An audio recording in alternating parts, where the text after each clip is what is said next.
안녕하세요 여러분. 네, 제가 잠깐 기도하고 그리고 말씀 증거하는 시간 갖겠습니다. 하나님 아버지 감사합니다. 오늘도 하나님 우리가 말씀 앞에 섭니다.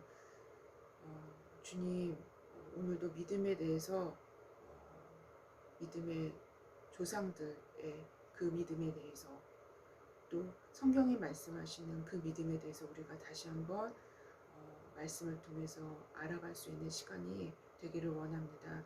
하나님, 우리의 삶이 그냥 인간적인 지식이나 성경의 그냥 지식으로 끝나는 것이 아니라 하나님 그 지식이 온전히 입체화되고 살아나서 하나님을 참으로 알 수 있는, 참되게 알 수 있는 그 알므로 하나님 우리를 인도하여 주시길 원합니다. 하나님, 그렇게 입체적으로 살아나게 되기 위해서는 반드시, 하나님 이거는 반드시입니다. 반드시 하나님 우리 내면에 성령의 역사하심이 있어야만 합니다. 하나님, 성령께서 우리와 함께하여 주셔서 하나님 그렇게 우리 내면에서 실제적인 작업을 주님께서 친히 행하여 주셔서 하나님 우리의 삶이 하나님 믿음으로 인도되어 줄 수 있는, 그래서 믿음에 이르는 그러한 우리 모두가 될 수 있도록 주님 역사하여 주시기를 원합니다. 하나님, 우리에게 오늘도 하나님이 원하시는 또 예수 그리스도께서 말씀하신 하나님 그 복을 향해서 우리가 나아갈 수 있는 우리 모두가 될 수 있도록 주님 역사하여 주시옵소서. 감사하며 예수님의 이름으로 기도했습니다. 아멘.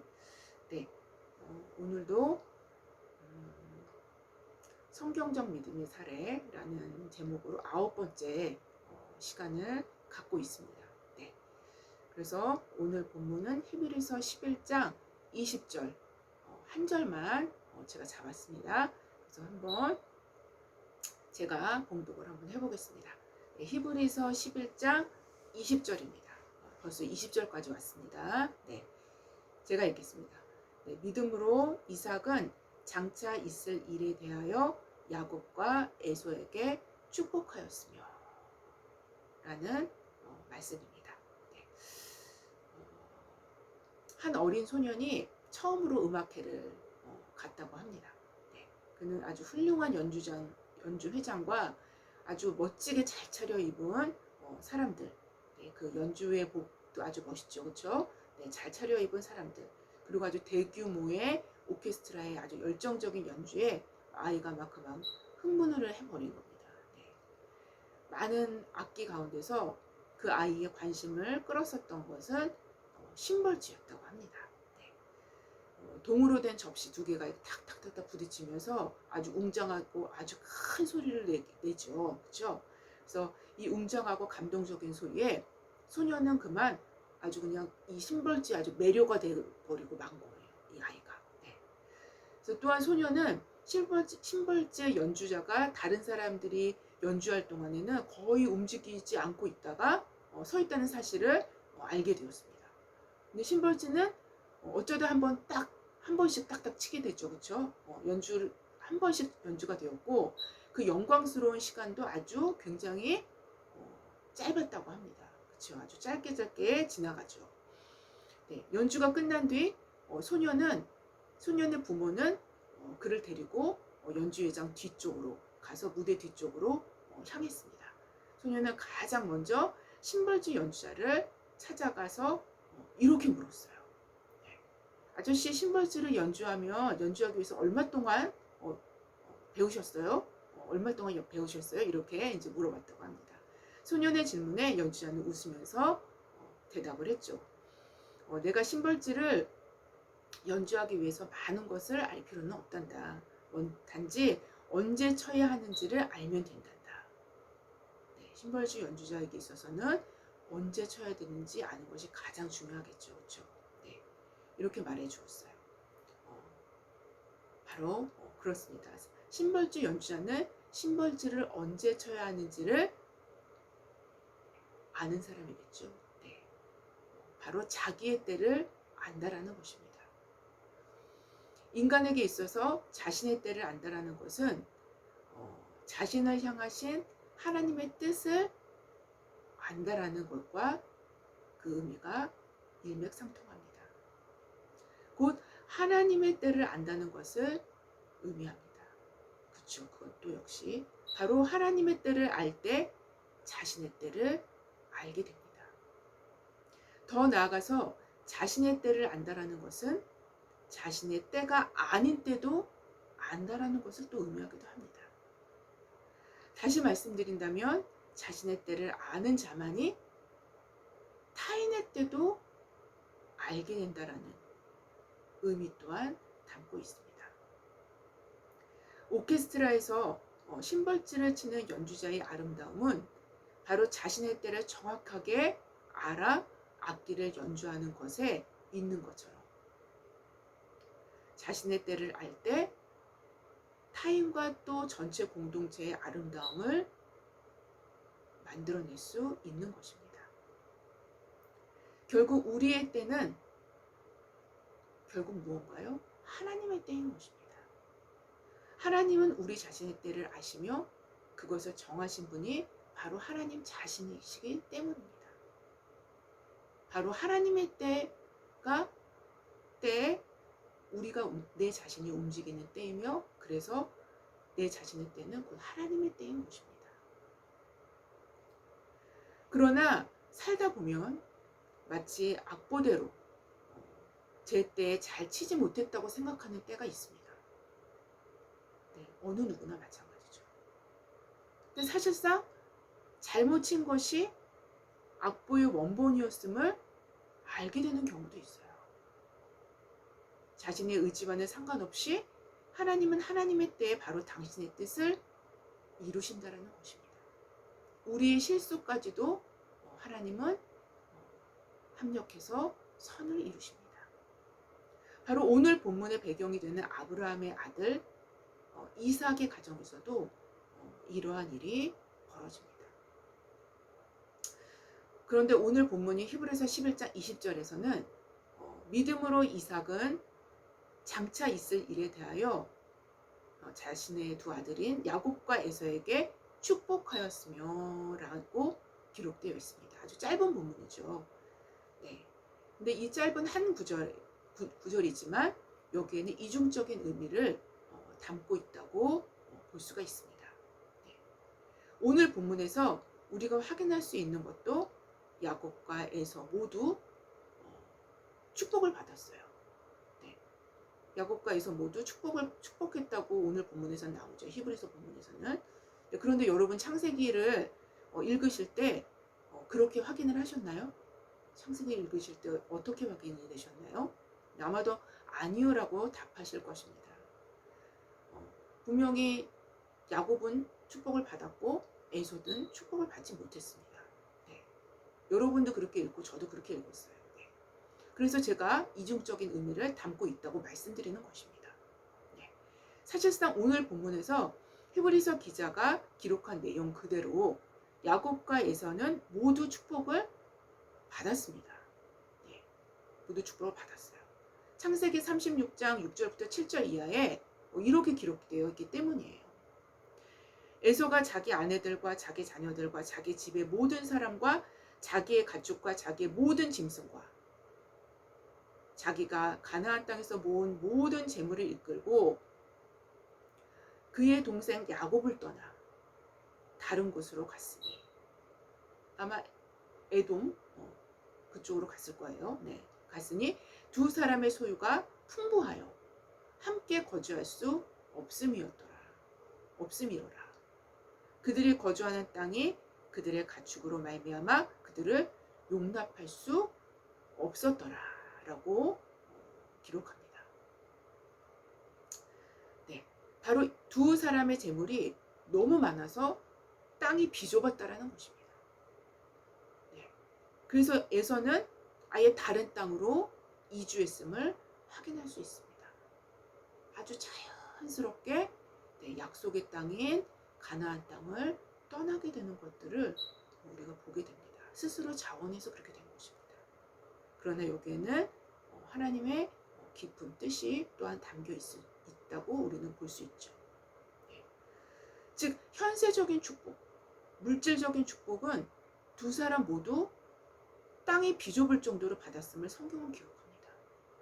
아예 땅이 비좁아서 에서는 다른 곳으로 옮긴 거예요. 너무 재물이 많았기 때문에. 그렇다면 아버지 이삭이 이 두 아들에게 창세기 27장에 예언한 그 상반된 예언은 또 무엇입니까? 예? 분명히 이삭이 축복을 할 때 야곱이 축복을 받고 에서는 축복을 받지 못해서 나중에 막 통곡을 하지 않습니까? 네, 억울해하지 않습니까? 과연 그러면 그런 사건은 도대체 뭘 의미하는 것입니까? 네. 마치 그 이삭의 축복이 아무 의미가 없었듯이 없는 것처럼 두 사람은 엄청난 부를 누리면서 아예 땅이 비좁아서 한 사람은 이주를 하는 상황까지 벌어진 것입니다. 네. 그래서 이런 부분에 의문이 남지 않습니까? 아버지 이삭의 예언은 사실상 야곱에게는 축복이었지만 에서에게는 거의 저주에 가까운 예언이나 마찬가지였어요. 우리가 성경을 읽으면은 모든 사람들이 다 알 수 있겠지만 말입니다. 물론 두 아들이 아버지 이삭에게 축복 기도를 받은 이후에 두 아들 모두 현세적인 축복, 물질적인 축복은 누리게 됩니다. 지금까지 제가 설명했듯이요. 여러분 혹시 기억 하십니까? 제가 예수님의 팔복을 설교할 때 잠깐 언급하고 지나갔었던 적이 있었어요. 네. 구약에서의 축복의 개념과 신약에서의 축복의 개념은 상당히 다르다는 것을 제가 잠시 말씀드린 적이 있습니다. 네. 바로 복에 대한 개념 자체를 바꾸신 분이 예수님이셔요. 네. 예수님은 아주 새로운 관점에서 복을 해석하셨습니다. 네. 아주 복에 대한 그 패러다임 자체를 바꾸신 분이 바로 예수님이십니다. 그런데 여러분, 사실상 구약에서조차도 그 이면을 확인하게 되는데요. 네. 우리가 일반적으로 생각하는 구약적인 복의 개념과는 상당히 다른 측면의 더 깊은 복의 개념을 사실상 우리가 발견할 수 있습니다. 바로 이 복은 예수님이 말씀하신 팔복과 아주 긴밀하게 연결되어 있는 복입니다. 바로 이런 부분을 통해서 우리는 성경 전체에 흐르는, 구약과 신약에 흐르는 그 맥, 축복에 대한 아주 깊은 맥을 우리가 잡을 수 있는 것입니다. 바로 오늘 이것을 다룰 것입니다. 즉 아버지 이삭이 말하고 있는 축복과 현세적이고 물질적인 축복과는 다르다는 것을 우리는 확인할 수 있었어요. 그렇죠? 물론 물질적인 축복도 이삭의 축복에 포함되어 들어갑니다. 아버지 이삭의 축복에 포함되어 들어갑니다. 이 축복 또한 원래적인 의미에서는 그 핵심이 사실상은 현세적이고 물질적인데 있지 않다는 것을 우리가 볼 수가 있어요. 오늘 본문이 히브리서 11장 20절 이하에 믿음으로 이삭은 장차 있을 일에 대하여 야곱과 에서에게 축복하였으며 라고 기록하고 있습니다. 에서는 자신의 장자권과 축복을 빼앗겼다고 생각했습니다. 물론 에서가 원통했던 것은 사실상 자신의 축복을 빼앗겼기 때문에 그것 때문에 분노했었던 거예요. 에서가 갖고 있었던 축복의 개념으로는, 에서 자신이 갖고 있었던 축복의 개념으로는 에서는 축복을 빼앗기지 않았습니다. 그는 그가 원하는 축복을 완전히 하나님이 다 주셨어요. 다 받았습니다. 그가 원하는 대로 하나님은 그에게 주셨음을 우리는 성경, 아까 방금 제가 읽어드렸던 창세기 36장을 통해서 분명히 확인할 수 있어요. 아마 아버지 이삭은 에서에게 그 사건 이후에 축복을 빼앗겼다고 생각했었던 그 사건 이후에 아마 더 많은 재산과 재물을 그에게 상속했을 것이라고 예측할 수 있어요. 왜냐하면 이삭은 에서를 더 사랑했기 때문이죠. 그래서 아마 장자였기 때문에 자신의 많은 재물들과 많은 것들을 에서에게 아마 내려줬던 것을 우리가 예측할 수 있습니다. 우리는 이 사실을 어느 정도 창세기 32장을 통해서 확인할 수 있는데요. 6절 이하에 보면은 사자들이 야곱에게 돌아와 이르되 우리가 주인의 형 에서에게 이른즉 그가 400명을 거느리고 주인을 만나려고 오더이다 라고 기록을 합니다. 바로 칼을 든 장정, 즉 말을 탈 수 있는 장정만 400명이라면 상당한 식소를 거느린 대거부였음을 우리는 예측할 수 있어요. 그 장정 하나에 딸린 식구들은 또 오죽하겠습니까? 그 모든 가족들을 다 부양해서 먹이는 그 정도의 부를 누리고 있었다라는 거예요. 에서는 대거부라는 의미를 갖고 있습니다. 아마도 이삭의 거의 모든 재산과 식솔들을 그대로 물려받았음을 우리는 예측할 수 있어요. 즉 이런 이유에서도 후에 야곱과 에서는 함께 거주할 수 없을 정도로 땅이 비좁았을 것입니다. 오히려 물질적인 축복, 현세적인 축복은 야곱보다 에서가 더 크게 받았다는 의미를 담고 있을지도 모르겠어요. 왜냐하면 야곱은 라반의 집에서 20년을 살면서 제대로 재물을 모을 수가 없었다가 막판에 하나님이 개입하셔서 그나마 일정 부분 재물을 모아서 분가해서 나올 수 있었기 때문이죠. 그럼에도 성경은 어디에서도 에서를 축복의 사람으로 거론하진 않습니다. 그 엄청난 부를 대거부인 그 에서보다 오히려 야곱을 축복의 사람으로 거론을 하죠.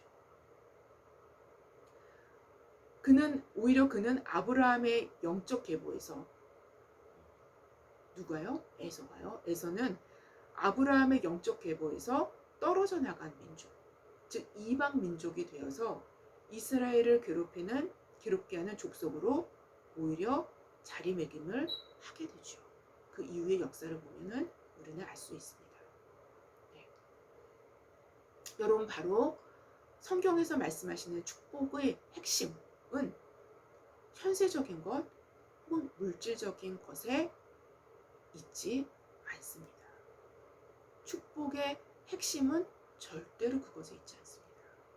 이것이 신구약을 관통하는 성경적 축복의 개념입니다. 물론 그 핵심에 영향을 받아서 주님의 뜻 안에서 물질적인 현세적인 축복도 연결이 될 수가 있어요. 분명한 연결고리는 있습니다. 그렇다고 해서 물질적 현세적 복이 축복의 핵심 자리에 있다고는 볼 수가 없습니다. 이것에 대한 불분명한 생각이 우리로 세속적인 사람으로 이끌기도 하기 때문에 제가 이 말씀을 드리는 것입니다. 성경은 절대로 그렇게 말하고 있지 않습니다. 신약은 당연하고요. 구약조차도 깊이 있게 더 깊은 의미에서 확인해 보면은 절대로 그것에 있지 않습니다. 예수님의 팔복은 너무도 핵심이기 때문에 오히려 육신적인 생각으로는 그 복들이 가려지게 됩니다. 복이 아닌 것처럼 보여지기 때문이죠. 또 복이 아닌 것이 복처럼 보여지기 때문이죠. 그렇기 때문입니다. 다시 돌아와서 생각한다면 진짜 축복은 아버지 이삭의 예언처럼 야곱이 받게 됩니다. 그런데 축복의 진위를 밝히는 데 있어서 중요한 요소는 바로 그 축복의 언약이 담겨 있느냐 아니냐라는 것입니다. 이 언약이 굉장히 중요합니다.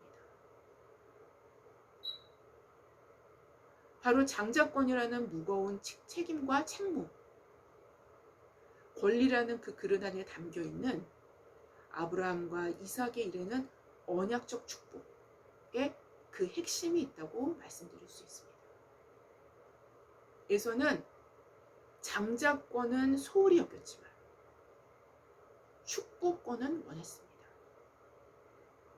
그 그가 원한 그대로, 본인이 원하는 스타일 그대로 장자권은 빼앗겼지만 축복은 그대로 받은 거예요. 어떤 의미에서는? 세속적인 의미에서는. 그가 원하는 거는 그가 받았습니다. 네. 아버지 이삭이 야곱에게 축복한 내용을 확인해 본다면 바로 하나님과 아브라함 사이에 맺어진 언약을 근거로 야곱에게 축복하였음을 우리는 그 축복의 내용들을 보면 확인할 수가 있어요. 네. 그렇기 때문에 오늘 보면 20절에선 장차 있을 일에 대하여 라고 표현하고 있는 것입니다.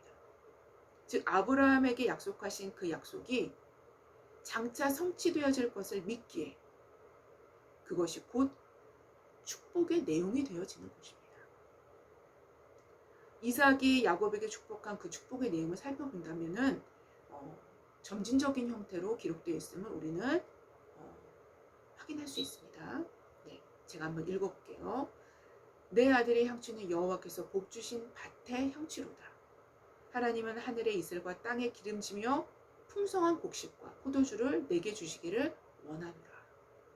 만민이 너를 섬기고 열국이 내게 굴복하리니 내가 형제들의 주가 되고 내 어머니의 아들들이 내게 굴복하며 너를 저주하는 자는 저주를 받고 너를 축복하는 자는 복을 받기를 원하노라 라고 창세기 27장 29절 이하에 기록하고 있습니다. 네, 바로 밭, 여기서 얘기하는 밭, 땅으로 표현된 내용들은 앞으로 장차 얻게 될 땅, 어느 땅이죠? 가나안 땅이죠. 네. 얻게 될 땅, 아브라함의 별과 같이 많은 후손들이 살게 될 기업이 될 가나안 땅에 대한 하나님의 언약을 근거로 한 축복임을 알 수가 있습니다. 바로 그 축복의 가장 베이스는요, 하나님과의 언약입니다. 지금은 이방인의 신분으로 이 땅에 거주하지만, 가나안 땅에 거주하지만 하나님의 언약을 근거로 가나안 땅을 소유할 본국인으로 땅의 소산을 누리게 될 것들로 표현하고 있는 것입니다. 특별히 팔레스타인 가나안 땅은 기후가 아주 건조하죠. 지금도 여전합니다. 네, 그리고 가뭄이 그래서 잦은 땅입니다. 아마 지금도 그럴 것입니다. 그런데 성경은 왜 기름지고 풍성한 곡식을 맺을 수 있는 땅으로 표현을 하셨을까요? 여러분, 이 땅은, 팔레스타인 땅은 풍성하고 곡식을 맺을 수 있는 땅이기도 해요. 그런 땅이 아니라는 게 아닙니다. 네. 근데 현실적으로는 가뭄이 잦은 그런 땅이기도 합니다. 이게 무슨 말일까요, 여러분? 도대체 무슨 말을 하고 있는 걸까요? 네. 땅의 기름짐과 풍성한 곡식과 포도주를 언급하는 이유는 오직 하늘로부터 임하는 이슬로 혹은 하늘로부터 임하는 비로 땅을 적시게 될 때에만 그제서야 그 기름짐이 나타나게 된다는 겁니다. 하늘로부터 내려지는 이슬과 하늘로부터 내려지는 비가 없으면 그 땅의 기름짐은 기름짐으로 드러나지 못한다는 거예요.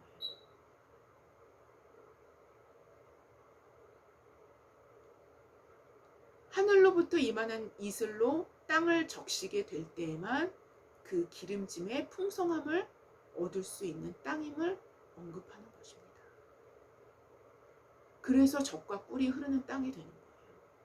젖과 꿀이 흐르는 땅이 되기 위한 전제 조건이 하늘에서 내리는 이슬입니다. 즉 하늘에 의탁되어질 때만 얻게 되는 풍성함을 의미합니다. 여러분, 이게 축복입니다. 이게 진짜 축복이에요. 이것을 더 선명하게 기록하고 있는 말씀은 신명기 11장 11절부터 12절 이하에 기록되어 있습니다. 더 구체적으로 표현하고 있어요. 신명기에는. 너희가 건너가서 차지할 땅은 산과 골짜기가 있어서 하늘에서 내리는 비를 흡수하는 땅이요. 하늘에서 내리는 비를 흡수하는 땅이요. 하늘에서 내리는 비를 흡수하는 땅이 복된 땅입니다. 상징적인 표현이죠. 하늘에서 내리는 비를 흡수하는 땅이 그게 축복입니다. 그것이 축복된 땅이에요. 흡수하는 땅이요. 내 하나님 여호와께서 돌보아 주시는 땅이라. 이것이 복입니다. 연초부터 연말까지 내 하나님 여호와의 눈이 항상 그 위에 있느니라 라고 기록합니다. 바로 가나안 땅, 즉 하나님의 언약에 담겨있는 이 땅의 영적 의미는 하늘에 의탁되어질 때에 얻게 되어지는 풍성함을 약속한 땅입니다. 이것이 약속의 땅이에요. 여러분, 이 약속의 땅의 의미는 굉장히 영적 의미가 포함되어 있는 것입니다. 단순히 적과 꿀을 풍성히 얻을 수 있고 단순히 현세적인 풍요로움과 물질적인 축복을 약속한 그런 땅이 아니라는 것입니다. 여러분, 단순히 풍성함을 얻을 수 있고 단순히 현세적인 풍요로움과 물질적인 풍성함을 얻을 수 있는 땅은 오히려 애굽 땅입니다. 오히려 나일강 주변에 삼각주에 있는 그 풍성한 땅입니다. 그 땅은요, 하늘에서 비가 내리지 않아도, 그 땅은요, 하늘에서 이슬이 내리지 않아도 1년에 4모작이 가능한 땅이에요. 4모작. 예. 최소한 3모작이 가능한 땅입니다. 1년에. 그러니 얼마나 곡식이 풍성하겠어요. 하늘에 공급받지 않아도 됩니다. 여러분, 이것이 무엇을 의미하는지 생각해 봐야 합니다. 성경에서 얘기하는 축복은, 핵심의 축복은 바로 현세적인 풍요로움이 있는 것이 아니라는 소리죠. 바로 참된 축복은 구약에서조차도 하늘에 의탁되어진 땅, 하늘에 의탁되어진 사람이 되어지는 것임을 성경은 암시하는 것입니다. 성경에는요, 특별히 구약에서는요, 굉장히 암시적으로 표현을 하고 있어요. 성경에서 땅은 인간을 의미하기도 하죠. 예수님도 네 종류의 밭을 비유하셨죠. 곧 사람의 마음을 상징적으로 네 종류의 마음으로 비유하신 것입니다. 땅으로 비유하신 거예요. 이어서 창세기 27장 29절 이삭의 축복의 뒷부분은 이렇게 기록을 하고 있죠. 만민이 너를 섬기고 열국이 내게 굴복하리니 내가 형제들의 주가 되고 내 어머니의 아들들이 내게 굴복하며 라고 축복합니다. 네, 이거는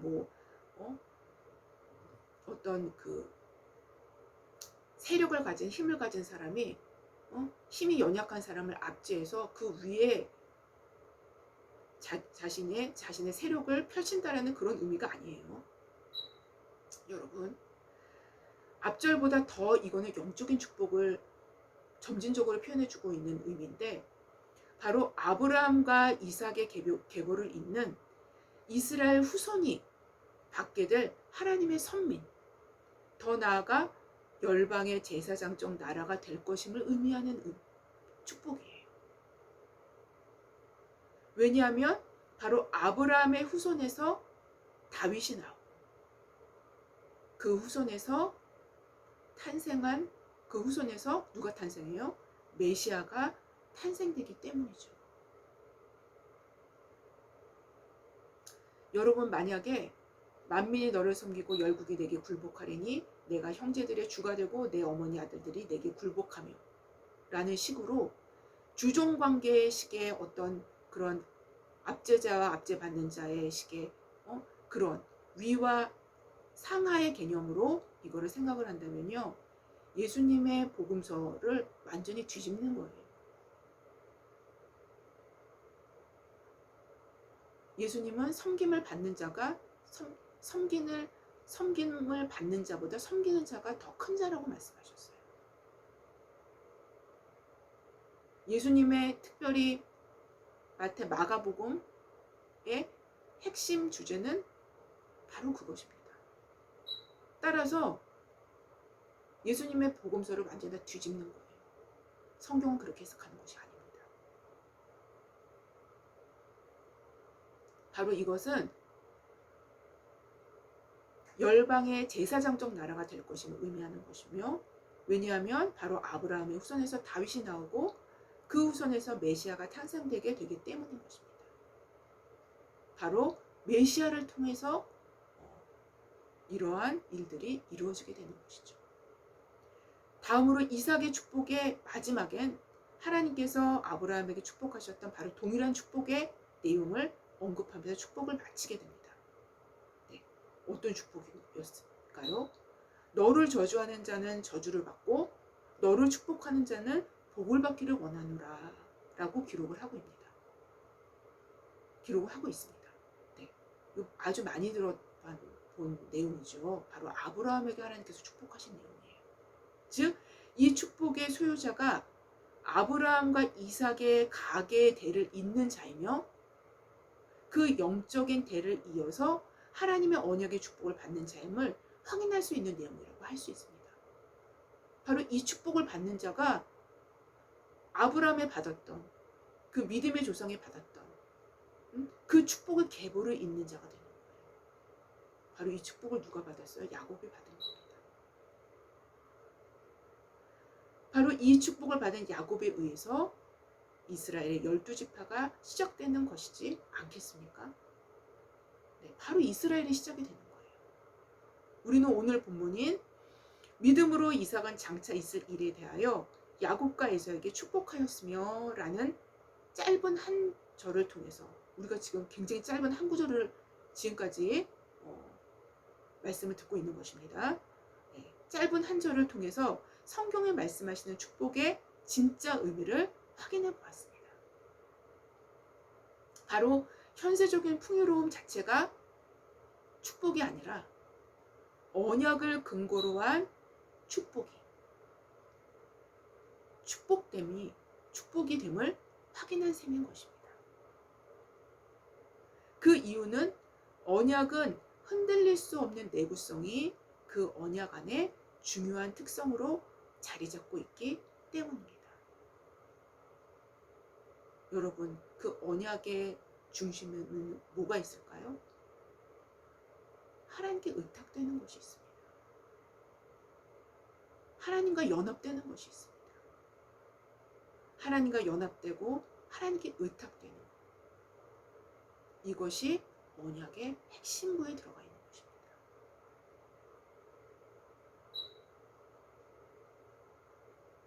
다시 말씀드리겠습니다. 그 이유는 언약은 흔들릴 수 없는 내구성이 그 언약 안에 중요한 특성으로 자리 잡고 있기 때문입니다. 그 내구성은 하나님의 영원하신 성품에 기초하기 때문이기도 합니다.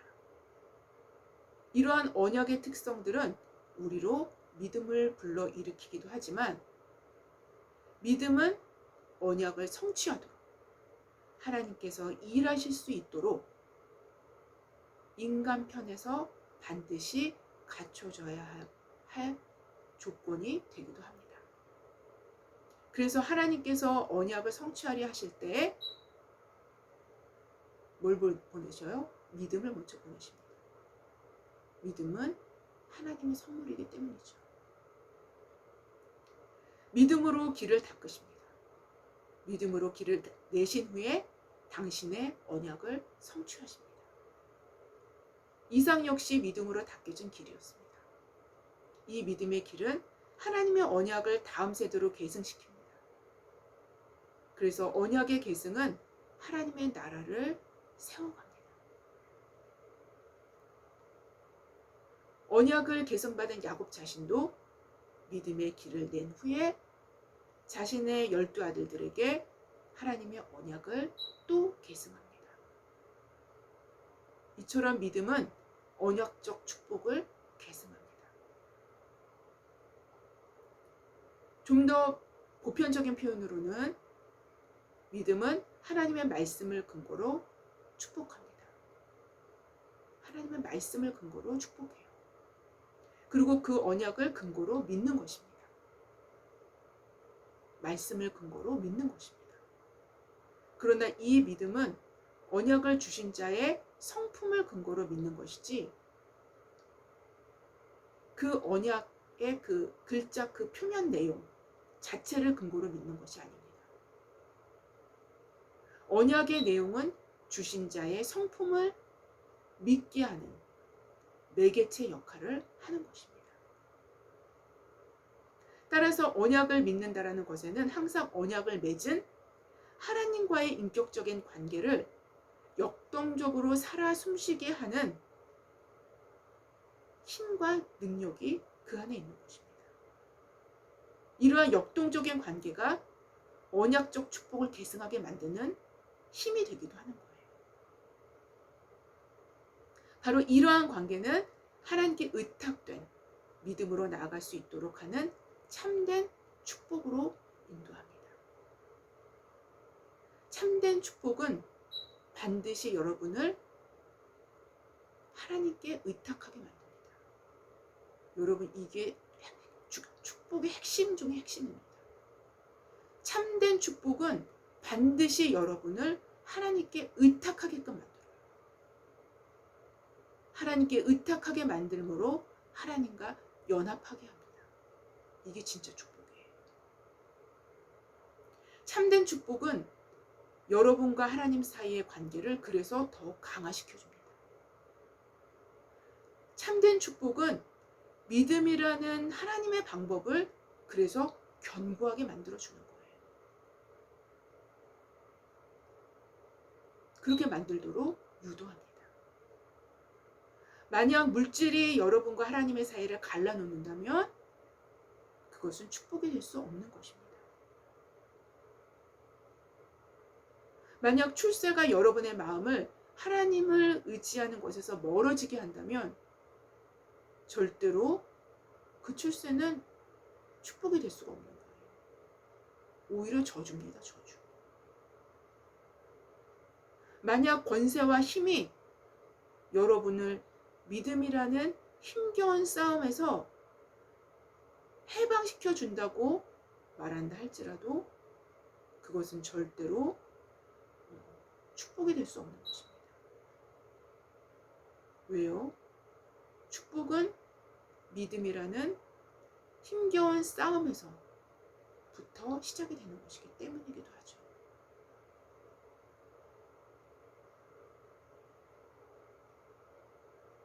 성경은 피 흘리기까지 싸우라는 표현이 있죠. 네, 그거는 믿음의 싸움을 얘기하는 것입니다.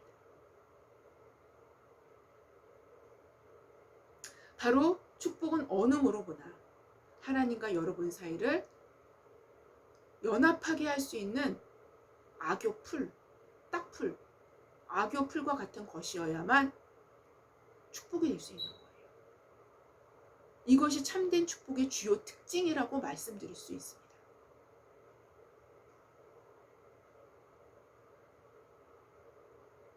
아무쪼록 축복의 표면을 사모하기보다